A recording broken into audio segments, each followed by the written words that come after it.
ზუგდიდის რაიონში მცხოვრები კონფლიქტის შედეგად დაზარალებული მოსახლეობის იძულებით გადაადგილებულ პირთა და მასპინძელი თემების ეკონომიკური და სოციალური განვითარება და კონსოლიდაცია მშვიდობისათვის სოციალური საწარმოების შექმნის გზით. პროექტის ფარგლებში დღეს ზუგდიდში მრგვალი მაგიდა ჩატარდა.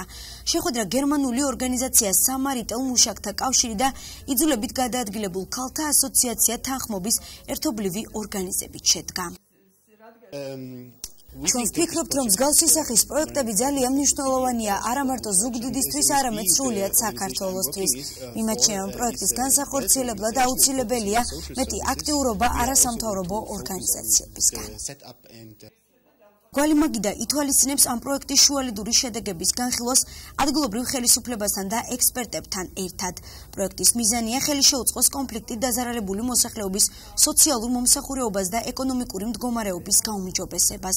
პროექტის ფარგლებში ჩატარებული საინფორმაციო შეხვედრების და ტრენინგების შედეგად სამიჯნე წარმომადგენლების მიერ მომზადდა რამდენიმე საპროექტო წინადადებაც. პროექტის მუშაობის პირველი ეტაპი იყო ბენეფიციარების კონფლიქტის შედეგად დაზარალებული ადამიანების სიის მოპოვება. ინფორმაცია ადგილობრივი მუნიციპალიტეტებიდან, აფხაზეთის მთავრობის ადგილობრივი წარმომადგენლობიდან და წითელი ჯვრის ზუგდიდის ოფისიდან მომზადდა. პროექტი ითვალისწინებს კონფლიქტით მიერ დაზარალებული მოსახლეობის ჩართვა ეკონომიკურ აქტივობებს და სოციალური საწარმოების შექმნის გზით. სოციალური საწარმოო არის ასეთი საწარმო, რომელიც მუშაობს არა მოგებაზე, არამედ სოციალურ პროექტებზე და ჩვენი სოციალური საწარმოს აზრი იყო, რომ უფრო უკეთესი სოციალური მომსახურება მიეწოდოს ამ ოჯახებს.